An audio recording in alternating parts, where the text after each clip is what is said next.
Hello guys welcome back to our channel. ഒറ്റത്തവണ പയറ് മെഴുക്കുവരട്ടി ഇങ്ങനെയൊന്ന് ഉണ്ടാക്കി നോക്കൂ. പിന്നെയും നിങ്ങൾക്ക് ഇങ്ങനെ ഉണ്ടാക്കി തിന്നാനായിട്ട് തോന്നും. ആദ്യം തന്നെ അച്ചിങ്ങ പയർ 250 ഗ്രാം നന്നായി ക്ലീൻ ചെയ്തത് ഈ രീതിയിൽ കട്ട് ചെയ്തെടുക്കുക. മീഡിയം സൈസിലുള്ള 10 ചെറിയുള്ളി ചതച്ചതും 2 ടേബിൾ സ്പൂൺ മുളക് ചതച്ചതും 3 പച്ചമുളക് നെടുകെ കീറിയതും എടുത്തു വെക്കുക. ഉള്ളി ഒരുപാട് ചതയരുത്, ജസ്റ്റ് ഒന്ന് ചതയ്ക്കുക മാത്രം ചെയ്താൽ മതി. ഒരു ചീനിച്ചട്ടിയിലേക്ക് പയറിട്ട് കൊടുത്ത് ആവശ്യത്തിനുള്ള ഉപ്പും 2 നുള്ളു മഞ്ഞൾപ്പൊടിയും എടുത്തു വെച്ചിട്ടുള്ള പച്ചമുളകും ചേർക്കുക.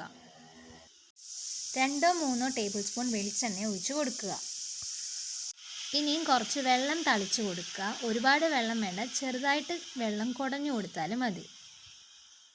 ഇനി ഇതെല്ലാം കൂടി നന്നായിട്ട് മിക്സ് ചെയ്ത് ലോ ഫ്ലെയിമിൽ അടച്ചു വെച്ച് വേവിക്കുക. ഇടയ്ക്കൊന്ന് ഇളക്കിയിട്ട് കൊടുക്കുക. ഇതിപ്പോൾ ഒരു 8 മിനിറ്റ് നേരം നമ്മൾ ലോ ഫ്ലെയിമിൽ വെച്ച് വേവിച്ചിട്ടുണ്ട്.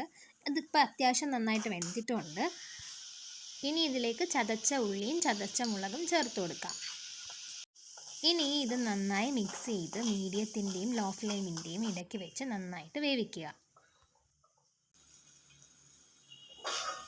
നന്നായി ഒന്ന് വഴറ്റി കൊടുക്കുക. ഉപ്പ് ആവശ്യമുണ്ടെങ്കിൽ ഉപ്പും എണ്ണയും ആവശ്യമുണ്ടെങ്കിൽ എണ്ണയും ചേർത്ത് കൊടുക്കാവുന്നതാണ്. വളരെ പെട്ടെന്ന് ടേസ്റ്റായി ഉണ്ടാക്കിയെടുക്കാൻ പറ്റുന്ന ഒരു പയറ് മെഴുക്കുവരട്ടിയുടെ റെസിപ്പിയാണിത്. അപ്പോൾ എല്ലാവരും ഇതൊന്ന് ട്രൈ ചെയ്ത് നോക്കുക, കമൻറ്റ്സ് അറിയിക്കുക. എൻ്റെ വീഡിയോ ഇഷ്ടമായാൽ ലൈക്ക് ആൻഡ് സബ്സ്ക്രൈബ്.